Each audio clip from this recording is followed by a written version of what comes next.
watu wengi wanakuambia ununue VZ lakini wakuambii kwa nini, wakupeangi sababu nzuri. Bro, ni sababu gani unaweza ambia investor ifelei na hii gari? Ile achane na maybe hizo zingine akina ho mahewa.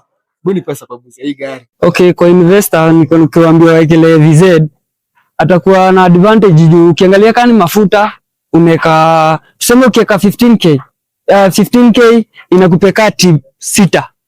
15k inakupea tip 6. Inakupea tip 6 hapo hivyo umesave imerudisha do zako. Ukiangalia kitu kingine na VZ iko na nguvu.